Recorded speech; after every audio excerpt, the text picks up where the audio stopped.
Audit के प्रस्ताव मंजूर हो रहे, उसके साथ साथ बजट बनाया जा रहा, ये कहीं ना कहीं बहुत बड़े लॅप्सेस है, नेग्लिजेंस है। त्यांचं उत्तर मागण्याकरिता आम्ही जो त्यांना स्टँडिंग कमिटी चेअरमॅनना विचारलं तर त्यांनी आक्षेप सरळ अधिकाऱ्यांवरती टाकलं।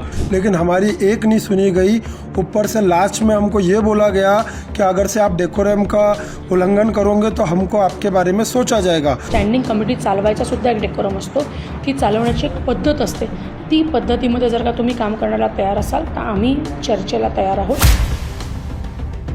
नागपूर महानगरपालिकेच्या स्थायी समितीची आजची बैठक चांगल्याच वादात सापडली आहे। एकीकडे काँग्रेसच्या सदस्यांनी चर्चा होऊ न देता विषय मंजूर केल्याचा गंभीर आरोप केला, तर दुसरीकडे स्थायी समिती अध्यक्षांनी सभागृहाचा शिष्टाचार पाळला तर चर्चा होईल असं ठणकावून सांगितलं।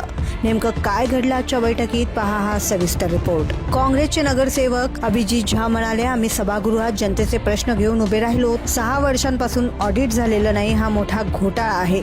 पण मी बोलायला उभं राहताच अध्यक्षांनी रोखलं, प्रश्न मांडायची संधीच दिली नाही। लोकशाहीचं हत्यार असून प्रशासक काळातील पाप लपवण्यासाठी हा खटाटोप सुरू आहे का, असा आरोप देखील अभिजित झा यांनी केला। स्टँडिंगमध्ये नेमके तुम्ही कोणते विषय म्हणजे ठेवायचे होते तुम्हाला आणि कोणत्या विषयांवर तुम्हाला बोलू दिलं गेलं नाही? आज स्टैंडिंग में सबसे इम्पॉर्टेंट सब्जेक्ट था जिसके ऊपर में डिस्कशन करना बहुत ही इम्पॉर्टेंट था कि महाराष्ट्र म्यूनिसिपल कॉरपोरेशन एक्ट के तहत सेक्शन 103 एंड 104 के तहत इंटरनल ऑडिट मैंडेटरी है। लेकिन हमने लास्ट 2 दिन में यह जानकारी अखबार के माध्यम से प्राप्त हुई कि पिछले 6 वर्षों में महानगर पालिका का इंटरनल ऑडिट नहीं हुआ है। ये सिर्फ और सिर्फ लैप्सेस नहीं है, कहीं ना कहीं अकाउंटेबिलिटी जो अधिकारियों की फिक्स होती है उसके साथ में कहीं ना कहीं बहुत बड़ा खिलवाड़ किया गया। बिना ऑडिट के प्रस्ताव मंजूर हो रहे, उसके साथ साथ बजट बनाया जा रहा, ये कहीं ना कहीं बहुत बड़े लैप्सेस है, नेग्लिजेंस है।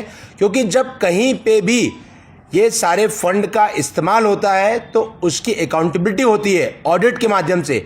ये सारे चीज़ों को दरकिनार करके पिछले 6 वर्षों में जो भी एडमिनिस्ट्रेटिव रूल में लोग थे वो काम कर रहे हैं, ये बहुत बड़ा लैप्सेस है। और जो स्टैंडिंग कमेटी का अधिकार क्षेत्र रहता है कि जो पब्लिक का पाई का पैसा है उसके ऊपर में कहीं ना कहीं वचक रखने का काम स्टैंडिंग के मेंबर्स का है। स्टैंडिंग के मेंबर्स को बोलने नहीं दिया जा रहा, जो भी विषय है उसके ऊपर में एक मत से वो पारित कर रहे बिना चर्चा के। ये परिपूर्ण रूप से तानाशाही है और लोगों के पैसे की जो बर्बादी हो रही है, अधिकारी जो भ्रष्टाचार कर रहे हैं उसको संरक्षण देने का काम स्टैंडिंग कमेटी की चेयरमैन कर रही, ये हमारा आरोप है। क्योंकि जितने भी विषय हैं उसमें कहीं ना कहीं टेक्निकल जो खामियां हैं वो सारे विषय एजेंडे पर हम बोलने का प्रयास करते हैं, लेकिन बहुमत के आधार पर स्टैंडिंग कमेटी के चेयरमैन उसको पारित कर रही है। ये सरासर लोकतंत्र की हत्या है और कहीं ना कहीं सत्ता पक्ष अधिकारी द्वारा पिछले 3 वर्षों में जो भ्रष्टाचार किया गया उसको छुपाने और संरक्षण देने का प्रयास कर रही है। तर वसीम खान जे काँग्रेसचे नगरसेवक आहेत त्यांनी म्हटलं, बैठकीत विषय पुकारला की लगेच एकमताने मंजूर असं म्हणून पुढचा विषय घेतला जातो। विरोधी पक्षाच्या सदस्यांना तिथे काय शोभेची बाहुली म्हणून बसवलं आहे का, असा सवाल देखील त्यांनी उपस्थित केला। आमचे प्रश्न ऐकून घेण्याची साधी तसदीही अध्यक्षांनी घेतली नाही।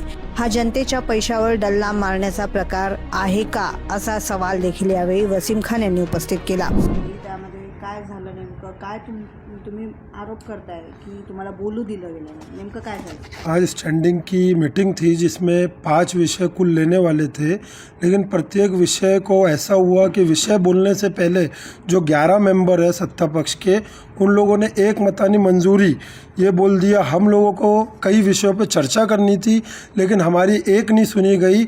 ऊपर से लास्ट में हमको ये बोला गया कि अगर से आप डेकोरम का उल्लंघन करोगे तो हमको आपके बारे में सोचा जाएगा।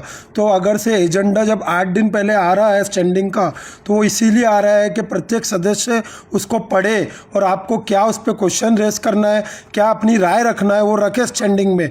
तो हम लोग यहाँ एजेंडा पढ़कर अपने क्वेश्चंस बोलने वाले थे, लेकिन हमको कुछ नहीं बोलने दिया गया और कुछ भी हमारी एक भी नहीं सुनी गई। तर अभिषेक शंभरकर म्हणाले, स्थायी समितीच्या इतिहासात असं कधीच घडलं नव्हतं। 5 मिनिटात अख्खी बैठक गुंडाळली जाते, आम्हाला बोलू दिलं जात नाही, आमचे मुद्दे रेकॉर्डवर घेतले जात नाहीत। हा सर्व कारभार बेकायदेशीर असून आम्ही या मनमानीचा जाहीर निषेध करतो आणि म्हणूनच आम्ही कामकाजावर बहिष्कार टाकला आहे। मी अभिषेक शंभरकर, प्रभाग क्रमांक 7चे नगरसेवक. आज स्थायी समितीच्या बैठकीमध्ये जो आम्ही काँग्रेस पक्षाचे 4 नगरसेवक ज्या प्रश्नाचे त्यांना उत्तर मागणं सुरू केलं, तर त्यावेळेस स्टँडिंग कमिटी चेअरमॅननी सगळे विषय मंजूर करून आम्हाला नाहीसं केलं. आणि हे जो डेकोरम आहे, जो स्टँडिंग कमिटी जो चालवण्याची जो पद्धत जो पक्षांनी इथे ठेवलेली आहे, ते एकदम अनुचित आहे.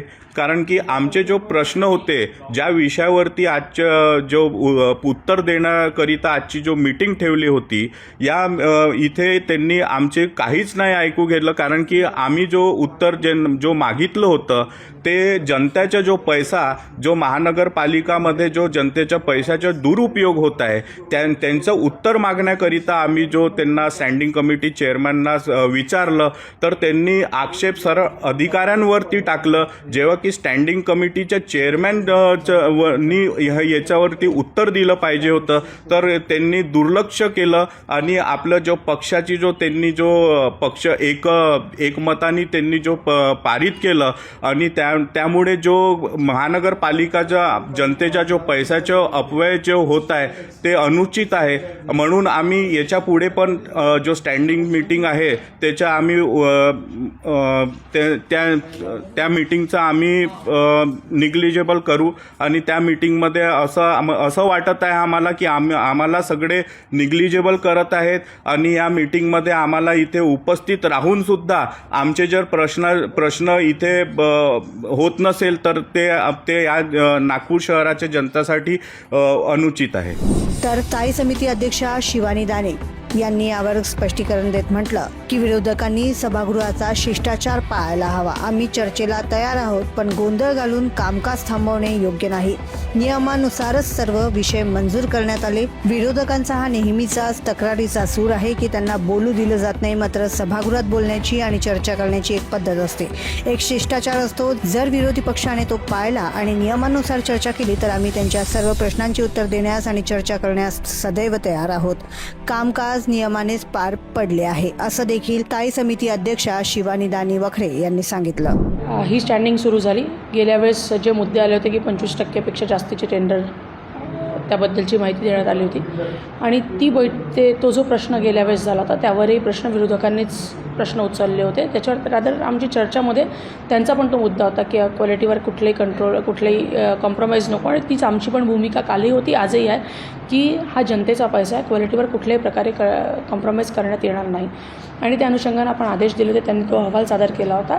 आणि त्याच्यावर आपण त्यांना हेही केलं की 260 प्रकरणं तुम्ही दिली आहे, त्याच्यावर स्थायी समितीच्या प्रत्येक सदस्याकडून 2-2, 3-3 प्रकरणं तुम्ही रँडम ते जे म्हणतील ते घ्या आणि त्यावर रँडमरित्या क्वालिटी कंट्रोल चेक करा. त्याच्यावर काही दोषी आढळण्यात आला तर मग आपण पुढच्या कारवाई त्याच्यावर करू. सो त्यांना सेच नाही असं जर का म्हणत असतील तर हे झालंच नसतं. त्यांच्या गोष्टीवर आपण चर्चा केली. त्याच्यावर अजून त्यांनी 1-2 मुद्दे उपस्थित केले. म्हटलं तुमचे जे विषय असतील ते तत्सम अधिकाऱ्यांना तुम्ही सांगण्यात यावे. आणि अधिकाऱ्यांना पण ही सूचना देण्यात आली की त्यांना त्याच्यावर त्यांची माहिती सन्मान्य सदस्यांना देण्यात यावी. प्रत्येक विषयाच्या मध्ये येऊन प्रत्येक विषयावर आक्षेप घेणं, प्रत्येक विषयावर चर्चा करणं याच्यात काही राम नाही आहे. जो ऑडिटचा विषय त्यांनी काढला त्या ऑडिटच्या विषयावर सुद्धा चर्चा करायला आम्ही तयार होतो. त्या ऑडिटच्या विषयावर आम्ही बोलायला तयार होतो. मी बोलत होती. फक्त तुमच्या सगळ्यांच्या माहितीसाठी ऑडिटचा विषय 4 दिवसापूर्वीच आमच्या निदर्शनास आल्यावर अतिरिक्त आयुक्त वसुमनापंत मॅडम असतील यांच्याशी सुद्धा चर्चा झाली की याच्यावर हा ज्वलंत विषय, हा महत्त्वाचा मुद्दा, याच्यावर आपण काय कारवाई करू शकतो. काही माननीय आमदार महोदयांनी सुद्धा याची दखल घेतली आणि त्याच्यानंतर आमच्या चर्चेनंतर हे पेपरमध्ये छापण्यात आलं. हे प्रकरण उघडकीस आलं. त्याच्या आधीच आम्ही त्याच्यावर काम करणं, त्याच्यावर चर्चा करणं गेल्या आठवड्यामध्ये सुटलं होतं की आठवड्यामध्ये आपण बसून त्याच्यावर काहीतरी तोडगा काढायला पाहिजे. आयुक्त साहेबांच्याही कानावर हा विषय टाकण्यात आला.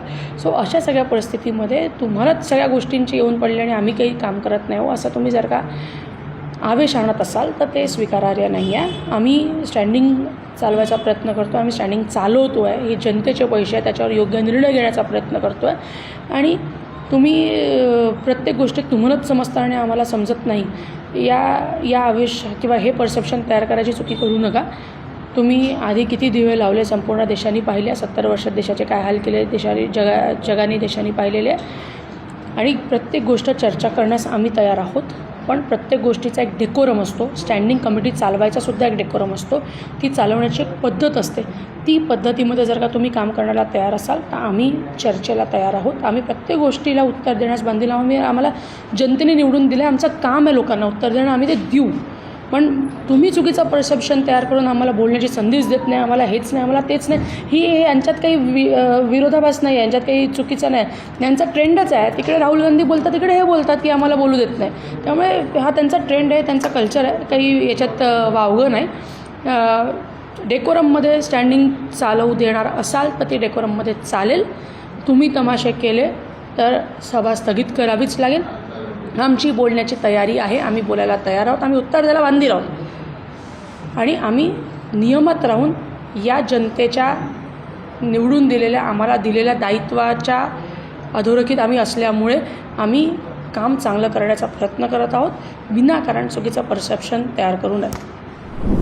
आजच्या बैठकीत प्रामुख्याने 6 वर्षापासून प्रलंबित असलेल्या लेखापरीक्षणाच्या मुद्द्यावरून वातावरण तापले होते. काँग्रेस सदस्यांनी यावर आक्रमक पवित्रा घेतला होता. मात्र तांत्रिक कारणास्तव आणि शिष्टाचाराच्या मुद्द्यावरून सत्ताधारी आणि विरोधक आमनेसामने आले. विरोधकांनी अध्यक्षांच्या कार्यपद्धतीवर मनमानीचा शिक्का मारला तर अध्यक्षांनी हा आरोप फेटाळून लावत चर्चेसाठी शिष्टाचार पाळण्याचे आवाहन केले आहे. क्षितिजा देशमुख, लोकमत.com, नागपूर.